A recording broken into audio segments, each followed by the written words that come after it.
உலக கிண்ணம். இங்கிலாந்தை அபாரமாக வீழ்த்தி இறுதிப் போட்டிக்குள் நுழைந்த இந்தியா. இங்கிலாந்துக்கு எதிரான இரண்டாவது அரையிறுதிப் போட்டியில் 68 ஓட்டங்களால் வெற்றி பெற்ற இந்தியா இறுதிப் போட்டிக்கு தகுதி பெற்றுள்ளது. இரண்டாவது அரையிறுதிப் போட்டி நேற்றைய தினம் கயானா புரோவிடன்ஸ் விளையாட்டரங்கில் நடைபெற்றுள்ளது. குறித்த போட்டியில் நாணய சுழற்சியில் வெற்றி பெற்ற இங்கிலாந்து அணி முதலில் பந்துவீச்சை தேர்வு செய்தது. இதன்படி முதலில் துடுப்பெடுத்தாட அழைக்கப்பட்ட இந்தியா 20 ஓவர்களில் 7 விக்கெட்களை இழந்து 171 ஓட்டங்களை பெற்றது. துடுப்பாட்டத்தில் இந்திய அணி சார்பில் அதிகபட்சமாக ரோஹித் சர்மா 57 ஓட்டங்களையும் சூரியகுமார் யாதவ் 47 ஓட்டங்களையும் பெற்றனர். இங்கிலாந்து அணி சார்பில் பந்துவீச்சில் அதிகபட்சமாக கிறிஸ் ஜோர்டன் 3 விக்கெட்டுகளையும் கைப்பற்றினர். இதனை அடுத்து 171 ஓட்டங்கள் என்ற வெற்றி இலக்கை நோக்கி பதிலுக்கு துடுப்பெடுத்தாடிய இங்கிலாந்து 14.6 ஓவர்களில் சகல விக்கெட்டுகளையும் இழந்து 107 ஓட்டங்களை பெற்று தோல்வியடைந்து இதனால் இறுதிப் போட்டிக்கு தகுதி பெறாமல் வெளியேறியது. இங்கிலாந்து அணி சார்பில் துடுப்பாட்டத்தில் அணித் தலைவர் ஜோஸ் பட்லர் 23 ஓட்டங்களை பெற்றார். இந்திய அணி சார்பில் பந்துவீச்சில் அக்சார் பட்டேல், குல்தீப் யாதவ் ஆகிய இருவரும் தலா 3 விக்கெட்டுகளையும் கைப்பற்றியமை குறிப்பிடத்தக்கது.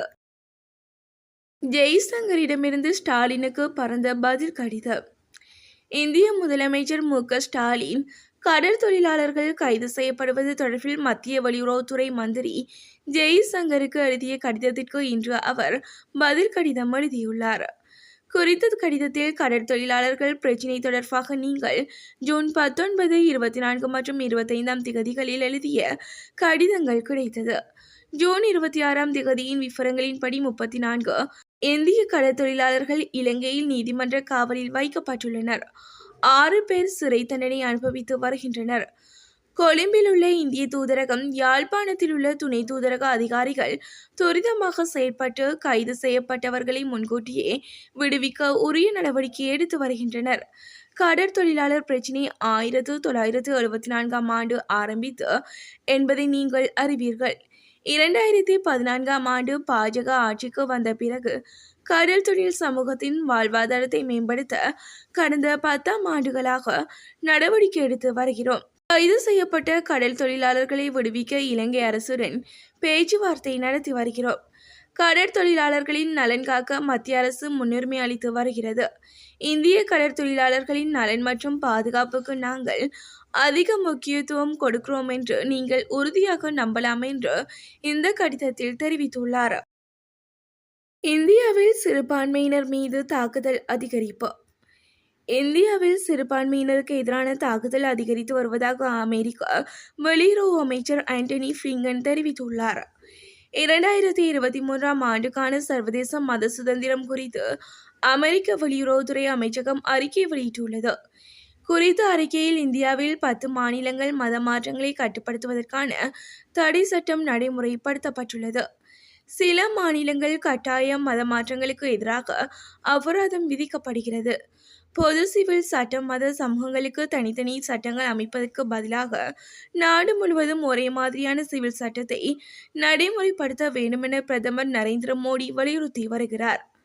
முஸ்லிம், சீக்கியர், கிறிஸ்தவர் மற்றும் பழங்குடியின தலைவர்கள் மற்றும் சில மாநில அரசு அதிகாரிகள் எதிர்த்தனர். இது நாட்டை இந்து தேசமாக மாற்றும் திட்டத்தின் ஒரு பகுதி என்ற அடிப்படையில் அவர்கள் எதிர்ப்பு தெரிவித்துள்ளனர் என அறிக்கையில் கூறப்பட்டுள்ளது. இதுகுறித்து ஆண்டனி பிளிங்கன் தெரிவிக்கையில், இந்தியாவில் மதமாற்ற தடுப்பு சட்டங்கள், வெறுப்பு பேச்சு மற்றும் சிறுபான்மை மதத்தை சேர்ந்தவர்களின் வீடுகள் மற்றும் வழிபாட்டு தலங்கள் இடிக்கப்படுகிறது என்று குறிப்பிட்டுள்ளார். பாகிஸ்தானில் நிலவும் கடும் வெப்பம். பாகிஸ்தானில் நிலவும் கடும் வெப்பம் காரணமாக கடந்த 6 நாட்களில் சுமார் 568 பேர் உயிரிழந்து உள்ளனர். உயிரிழந்தவர்களில் பெரும்பாலானோர் 60 வயதிற்கு மேற்பட்டவர்கள் என சர்வதேச ஊடகங்கள் சுட்டிக்காட்டியுள்ளன. அத்துடன் வசிப்பதற்கு வீடுகள் இல்லாதோர் மற்றும் போதை பழக்கத்திற்கு அடிமையானவர்களே அதிகளவில் இவ்வாறாக உயிரிழந்துள்ளதாக தெரிவிக்கப்படுகிறது. பாகிஸ்தானில் வெப்பநிலை 49 முதல் 50 பாகை செல்சியஸாக அண்மை நாட்களில் அதிகரித்துள்ளது. இந்த நிலையில் பாகிஸ்தானின் கராச்சி நகரில் உள்ள வைத்தியசாலையில் கடந்த ஞாயிறு மற்றும் புதன்கிழமை வரையான காலப்பகுதிக்குள் சுமார் 267 பேர் வெப்ப பக்கவாதத்தால் சிகிச்சைக்காக அனுமதிக்கப்பட்டுள்ளனர். வெப்ப பக்கவாதத்தால் பாதிக்கப்பட்டு மருத்துவமனையில் அனுமதிக்கப்பட்டவர்களில் பெரும்பாலானவர்கள் வெளிப்புற வேலைகளில் ஈடுபடுபவர்கள் என அவர் மேலும் தெரிவித்துள்ளமை குறிப்பிடத்தக்கது. மக்களின் போராட்டம். கென்யாவில் பாரிய போராட்டங்களை அடுத்து சர்ச்சைக்குரிய வரி உயர்வுகள் அடங்கிய நிதி யோசனையை திரும்பப் பெறுவதாக கென்யாவின் ஜனாதிபதி வில்லியம் ட்ரூடோ அறிவித்துள்ளார். நாட்டு மக்களுக்கு ஆற்றிய உரையின் போதே அவர் இந்த அறிவிப்பை வெளியிட்டுள்ளார். கென்யா மக்கள் இந்த வரி உயர்வை விரும்பாமையால் தாம் அதில் கையெழுத்திடப் போவதில்லை என்றும் அவர் உறுதியளித்துள்ளார்.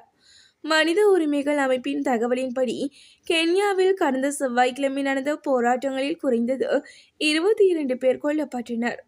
இந்த நிலையில் போராட்டங்களில் முன்னிலையில் இருந்த இளைஞர்களுடன் உரையாடலில் ஈடுபட போவதாக கென்ய ஜனாதிபதி தெரிவித்துள்ளார். முன்னதாக இந்த யோசனைக்கு எதிராக நாடு தழுவிய ஆர்ப்பாட்டங்கள் நடந்த போதிலும் கடந்த செவ்வாய்க்கிழமை நாடாளுமன்றத்தில் அந்த யோசனை நிறைவேற்றப்பட்டமை குறிப்பிடத்தக்கது.